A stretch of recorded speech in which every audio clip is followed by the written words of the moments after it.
कुछ लोग कहा कि जय हो, कुछ लोग कहा सब ठीक है।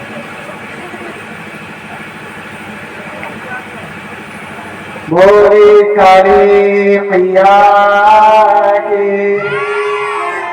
अरे माटी के ढूंढाओ, तुम 5-5 सेर अन्न खा जाओ, 2-2 घड़ा पानी पी जाओ, और जय के नाम पर कहते हो है।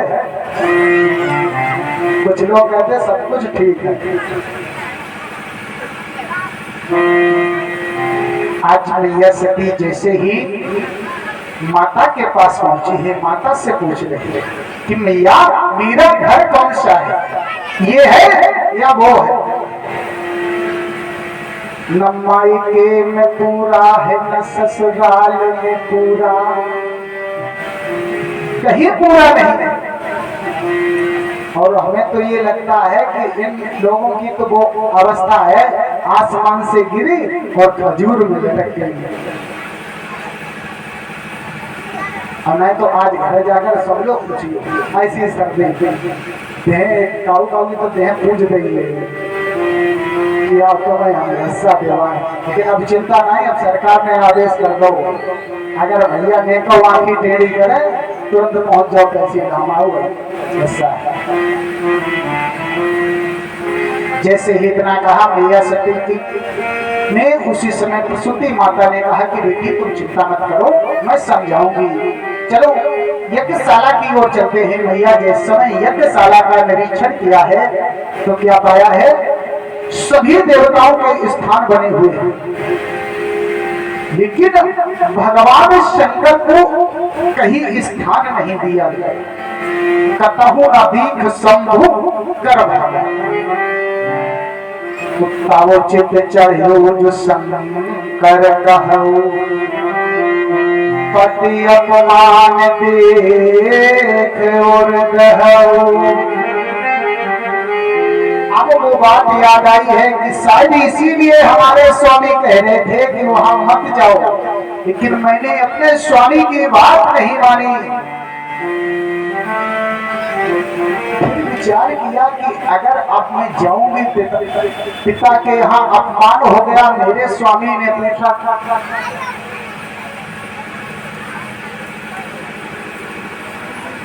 क्या हुआ, तो मैं जाकर के क्या उत्तर दूंगी।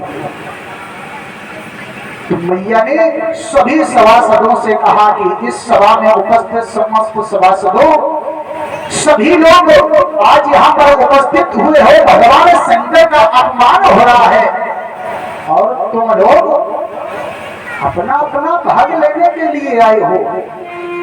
भगवान शंकर कौन है? रूपी कल्याण, जो कल्याण करे वही तो शंकर है, और जो शंकर को नहीं बुलाया तो कल्याण कैसे हो सकता है। सभी ऋषियों को डांटा माता ने और कहा कि इसका फल सभी को मिलेगा। और जाकर के मैया यज्ञशाला के ईशान कोण में पहुंच गई। विचार करने लगी, जिस समय संसार के लोग मुझे दक्ष की पुत्री कह दे के पुकारेंगे तो हमें ऐसा लगेगा कोई हमारे ऊपर बाणों की वर्षा कर रहा है। इसलिए दक्ष के देह से मेरा शरीर उत्पन्न हुआ है, इसलिए इस शरीर को ही नहीं रखूंगी। कि ऐसे कहे जोग अगने तनु जारा, भयाहु सकल मख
मैया सती ने योगा अग्नि अपने शरीर में प्रकट कर ली और धू धू करके जलने लगे।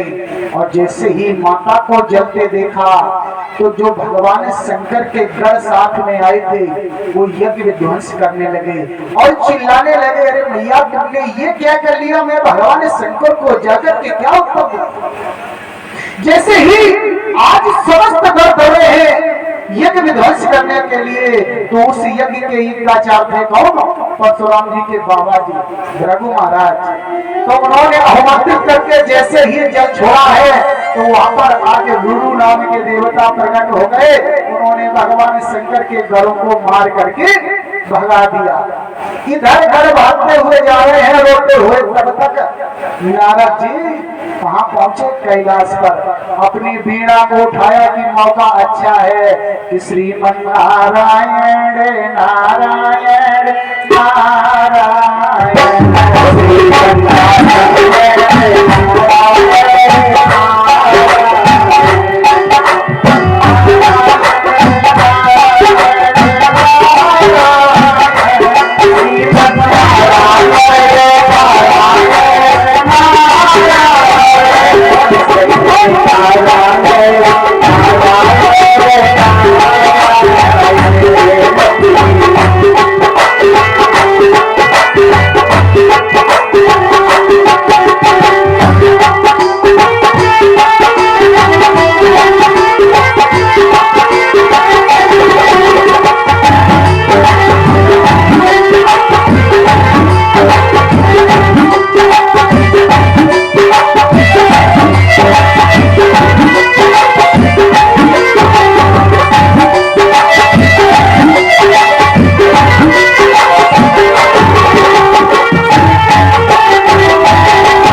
नारद हरि गुणगान करते हुए कहाँ पहुंचे? कैलाश पर। और जाकर के भगवान शंकर को समाचार दिया। और वैसे भी मीडिया के लोग जो हैं कितने भी सरल सूचना हो लेकिन वो चटपटी बना देते हैं। तो नारद जी ने भी यहाँ पर कुछ नमक मिला करके भगवान शंकर से जाकर के कहा कि महाराज जैसे ही मैया सती पहुंची तो दक्ष ने देखा, दक्ष क्रोध से आग बबूला हो गया और माता को उठाया और यज्ञ कुंड में ऐसे ही फेंक दिया। जैसे ही इस बात को सुना है तो भगवान शंकर के शरीर में आग लग गई, क्रोध आ गया। उन्होंने एक अपनी जटा को उठाया और जमीन पर पटका एक विकराल पुरुष तैयार हो गया। उसने निवेदन किया हाथ जोड़ करके, महाराज मुझे क्या करना है? तब किन करे वीर भगवान भूतनाथ, ये भूतनाथ मुझे क्या करना है? आप हमें आदेश दो। भगवान शंकर ने क्रोध में कह दिया, दक्षम सहयज्ञम जहि मद्भराणा, तुम अग्नि भदांस को ले जाओ, दक्ष को यज्ञ के सहित विध्वंस कर दो। आज के बाद तो हमारे घरों में अग्नि हो गई। वीरभद्र को, और जैसे ही वीरभद्र को भेजा है और वीरभद्र इधर से जैसे ही चला है तो भगवान शंकर के गढ़ जो पिट करके आए थे उन्होंने कहा कि अब चलो, अब मौका है कि नहीं उस समय हम अकेले हते तो हमारे पर हाथ चलाए दो, करो भैया चल दो संगे। इतना कहकर के सब साथ में भाग खड़े हुए। आज कनगर क्षेत्र में जहाँ पर यज्ञ हो रहा है, यज्ञशाला में बैठे सभी ब्राह्मण विचार कर रहे हैं कि अभी तो गौचारण का भी समय नहीं हुआ, गोधूल बेला का समय नहीं है, इतने भयंकर धूल कहाँ से आ रही है? कोई पवन तो नहीं आ रहा है। इस बात को जैसे ही हर हर करते हुए एकदम जाकर के भगवान शंकर के घरों में यज्ञशाला पर आक्रमण करते हैं। और जैसे ही पहुंचे हैं झपट करके आज दक्ष को वीरभद्र ने पकड़ लिया। उसकी गर्दन काटना चाहते हैं लेकिन वीरभद्र को अपना हथियार चला रहे हैं। दक्ष को वरदान है, न सूख न अस्त्र से न शस्त्र से। उन्होंने ऐंठ करके गर्दन को यज्ञ कुंड में सुहा कर दिया। वहीं पर पूखा देव खड़े हुए थे। जिस समय भगवान शंकर को श्राप दिया जा रहा था तो उनके दो दांत बड़े बड़े थे। दांत काट खुशी में बड़े हंस रहे थे। अब ठीक तुमने की महाराज जेव होते तो एक मौका दो 3200 का है। उठा करके यज्ञ कुंड में स्वाहा। भग देवता उनके बड़े बड़े नेत्र। जिस समय भगवान शंकर को श्राप दिया जा रहा था ब्रह्म सभा में तो वहां की काट देकर नंदी सुनने की महाराज जेव है। दो उगरिया और अय्या कन्नौज दोनों साथ भृगु महाराज की तरफ है कि महाराज कितने देवता प्रकट करे थे। वीरभद्र ने पकड़ी डाली और मारो झटका एक एकदम साफ डाली ऐसे ऐसे बढ़िया हाथ घुमाए गए। अब तो हाहाकार। जो छोटे भैया आए थे वो पत्नीशाला में पहुंच गए। स्त्रियों को डराने लगे जो भी यज्ञ में नारियां थी। किसी ने जाकर के खीर के कुंड में भूत भूत पड़ा हो आराम से खीर में नहा रहा है। किसी ने सब्जी में कोई सब्जी में डुबकी लगा रहा है जिसे जो वस्तु मिली। किसी ने विष्टा कर दिया, किसी ने मलमूत्र त्याग कर दिया, पूरा यज्ञ विध्वंस कर दिया। अब सारे देवताओं को प्रसाद मिला, भाग खड़े हुए। इधर से पीछे से भगवान शंकर चले गए। क्योंकि इतना याद रखो पति पत्नी में कितना भी विच्छेद क्यों ना हो जाए, अगर थर्ड पर्सन या तीसरा व्यक्ति कभी भी हस्तक्षेप करेगा वो चुप नहीं बैठ सकता। क्योंकि अग्नि के सामने अग्नि को साक्षी करके हम लोग वचन लेते हैं। भगवान शंकर ने मैया सती के अस्थि पंजर को उठाया।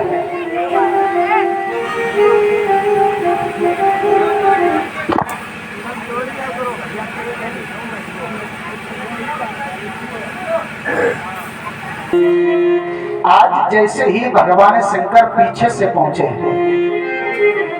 मैया सती के अस्थि पंजर को उठाया है और तांडव करने लगे। जैसे ही भगवान शंकर ने तांडव प्रारंभ किया, सारी सृष्टि दहल गई। विचार करने लगे अब क्या होगा, क्योंकि भोले और भाले हैं। जब भगवान को क्रोध आता है तो इनके क्रोध को रोकने वाला कोई नहीं है। सारे देवता भयभीत हो गए, विचार करने लगे अब क्या होगा।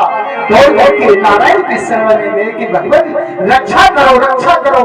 नारायण ने कहा क्या हुआ कि भगवान शंकर का क्रोध शांत किया जाए। उसी समय भगवान विष्णु ने सारंग पर बाण चढ़ाया है और जैसे ही बाण को छोड़ा है तो मैया सती के अस्थि पंजर के 51 टुकड़े हो गए। जहां जहां पर गिरे हैं वहीं पर शक्तिपीठ बन गए।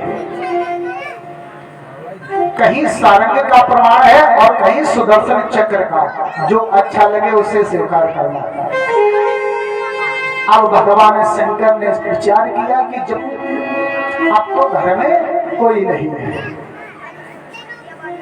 विचार करने लगे अब क्या किया जाए। लेकिन मैया सती ने जिस समय शरीर त्यागा था तो नारायण से प्रार्थना की थी, जीवन में मेरे जितने भी जन्म हो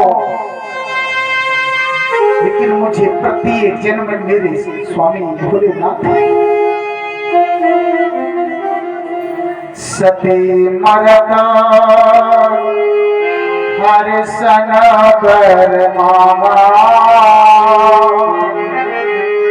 जनमो जनमो शिव पद अनुराग। भगवान शंकर के ही चरणों में अनुराग मांगा है तो गोस्वामी जी कहते हैं फिर क्या हुआ कि ते ही कारण है मांगी गृह जाई।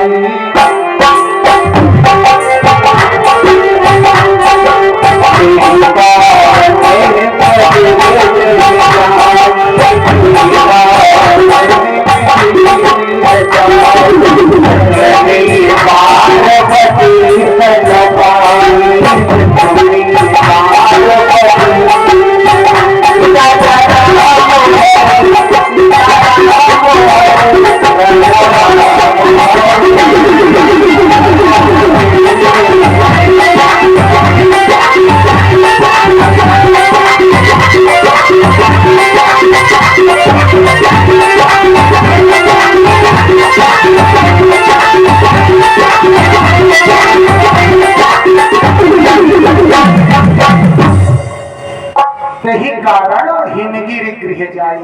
आज उसी वरदान के फलस्वरूप मैया ने पुनः जन्म लिया है। कहा? हिमाचल के यहाँ। और जैसे ही माता का अवतार हुआ है महाराज हिमाचल के यहाँ नारद जी को सूचना मिली। नारद समाचार जब पाए और कौत कहीं गुरु के हिम जैसे ही कौतुक यानी कि खेल खेल में पहुंचे गए कि चलो देखते हैं। गिर के है सिधाए और जैसे ही पहुंचे हैं तो आज शैल राज बड़े आदर दीना चरण पधारे पादुक लीना। आज शैलराज ने बहुत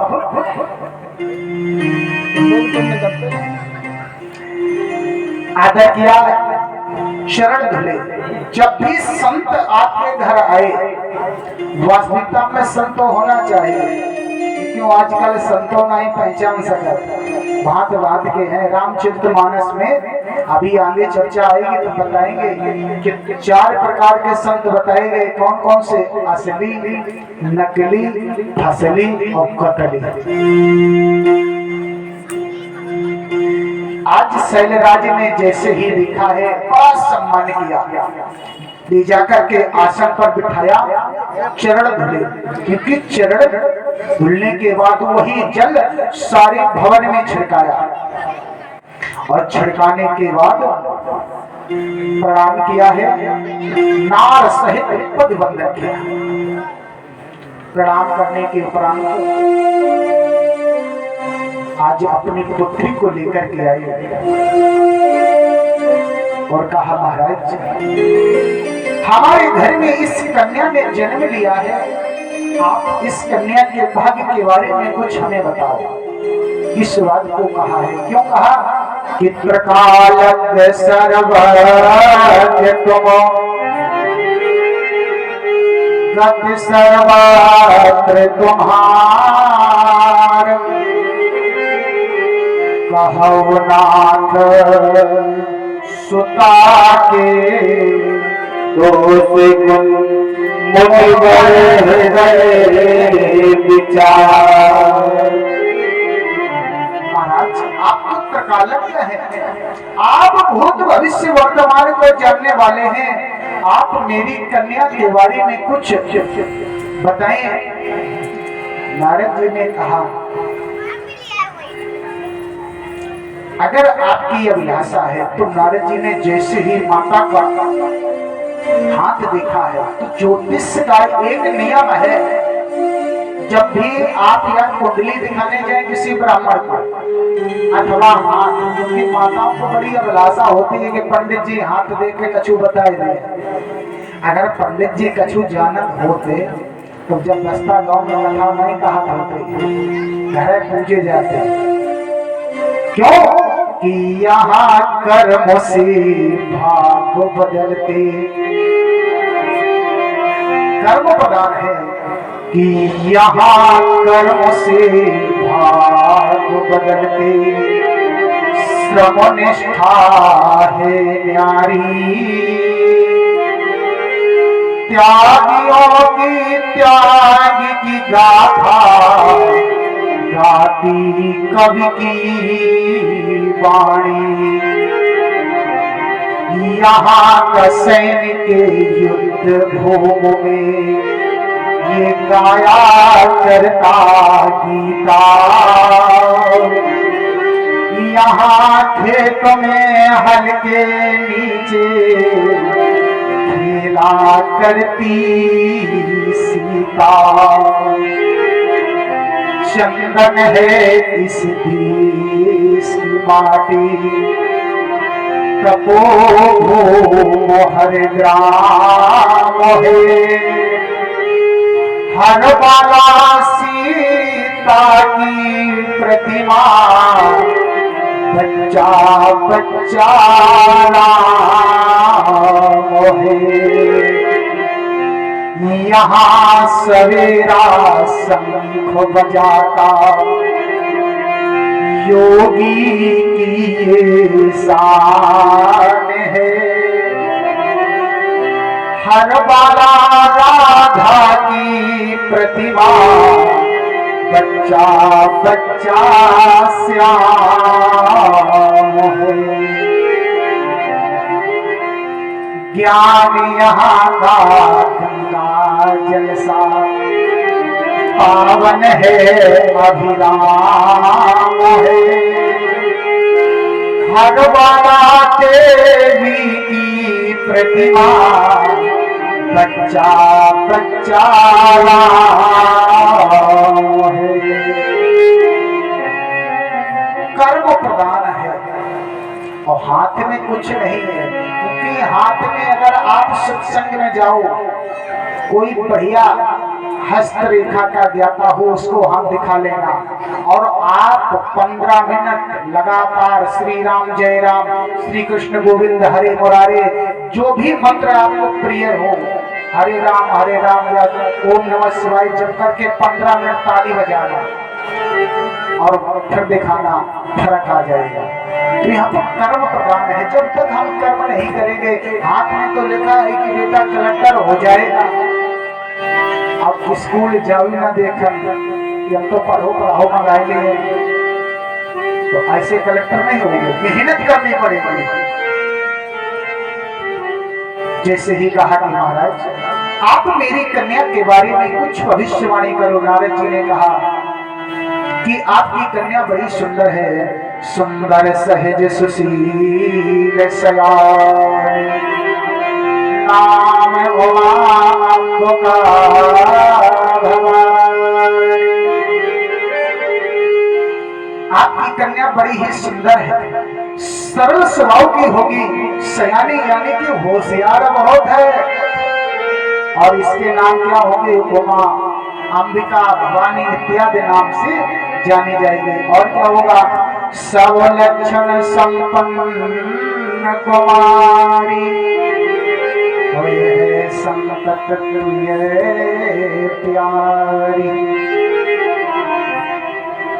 इसके अंदर सभी लक्षण अच्छे हैं और ये अपने पति को बहुत प्रिय होगी। और इसका जिसके साथ विवाह होगा, क्योंकि इसकी रेखाएं बता रही है कि सदा अचल ही कर वाता,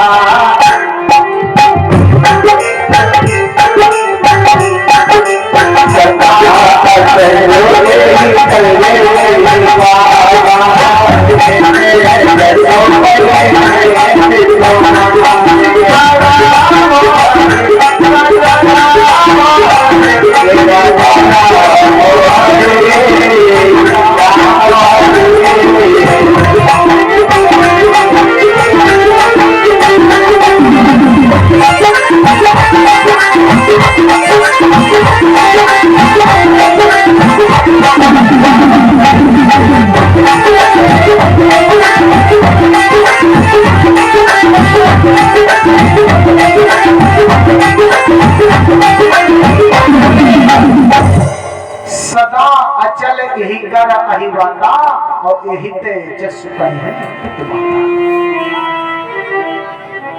इसका जो अहिवात है वो सदा अचल रहेगा, क्योंकि जिसको ब्याही जाएगी, किसके साथ विवाह होगा? भोलेनाथ के साथ। तो भोलेनाथ कैसे हैं, उनके बारे में चर्चा हुई, बताया है। और हुई है पूज्य सकल जग माही, इसकी पूजा सारे संसार में की जाएगी। और जो भी संसार की नारियां हैं तुम्हारी कन्या का ही अनुसरण करेंगे। यही कर नाम सुमर संसारा, और तीर चढ़े है पतिव्रत असहारा।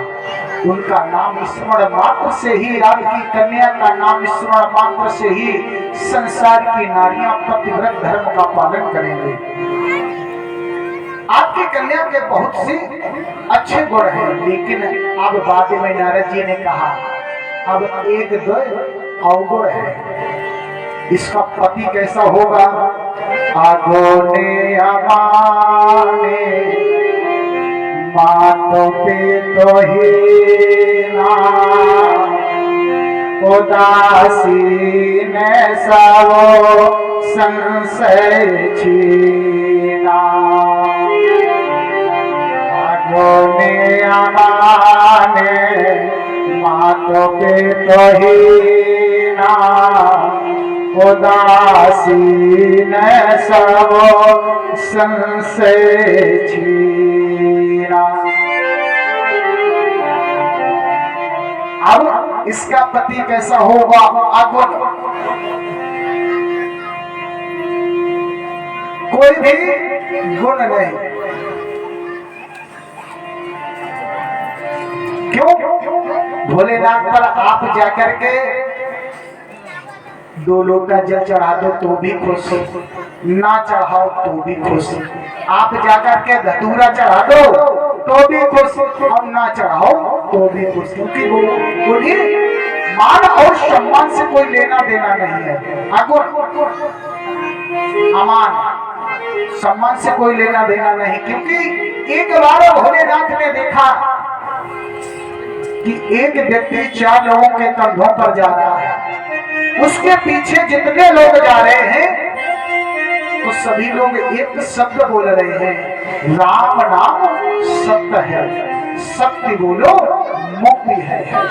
भगवान शंकर ने देखा कि अरे हमें लगता ये तो हमारे बराबरी के हैं, तो भगवान शंकर भी उनके साथ बोलिए। और जैसे ही साथ बोलिए, धीरे धीरे से भगवान शंकर जा रहे हैं। और वहां सभी लोग पहुंचे मेहंदी घाट। और जैसे ही मेहंदी घाट पर पहुंचे हैं जाकर के सारी व्यवस्था की, उस व्यक्ति को उस चिता पर लिटाया गया, आग लगा दी गई। अब कोई नहीं कह रहा राम नाम सत्य है। भगवान शंकर ने विचार किया कि हमें लगता है इस व्यक्ति में ही कुछ था, इसीलिए लोग कह रहे थे। तो सब लोग आग लगा करके चले आए, भगवान शंकर वहीं बैठे रहे और कहा कि आज के बाद हम यहाँ से नहीं जाएंगे। भगवान शंकर इसीलिए शमशान वास करते हैं। शमशान किसे कहते हैं? सम माने बराबर और शान माने इज्जत। जहाँ सबकी इज्जत बराबर हो उसी को शमशान कहते हैं। क्योंकि लिखा है किसी विद्वान ने कि गगन ध्वजा फहराने वाले इसी घाट पर आए और बिना कफन मर जाने वाले इसी घाट पर आए। ये दाना बीन चबाने वाले इसी घाट पर आए। स्वर्ण भस्म को खाने वाले इसी घाट पर आए। इसीलिए उसको शमशान कहते हैं। तो भगवान शंकर ने उसके शरीर की वही भस्म जो तैयार हुई अपने शरीर में लिखती है, चिता भस्मोदीपा। आज भगवान शंकर को कोई मान सम्मान से कोई लेना देना नहीं है। जैसे ही कहा ऐसा पति मिलेगा मात पितुहीना, क्योंकि भगवान शंकर के माता पिता नहीं। अब ये भगवान शंकर के गुणों की चर्चा अगुण अमान मात पितुहीना विस्तार से कल आप लोग श्रवण करेंगे, क्योंकि समय हो चुका है। 2 बार नाम संकीर्तन करें, आरती और प्रसाद, क्योंकि रात्रिकालीन वेला में भी कथा है, उसका विशेष ध्यान रखें। सभी लोग आए जो जिन लोगों को माता रानी से प्रेम हो। नहीं तो हमारे छोटे भैया एक बात कहते हैं, जो जयकारा नहीं बोल लेगा तो क्या होगा, सपनों में कौन आएगा। हाँ, तो बस ऐसा ना हो कि स्वप्न कोई दूसरे देखने लगो फिर दौड़ के और माता रानी दिखाओ। इसलिए सभी लोग आएंगे। आए 2 बार नाम संकीर्तन, उसके बाद आरती और प्रसाद।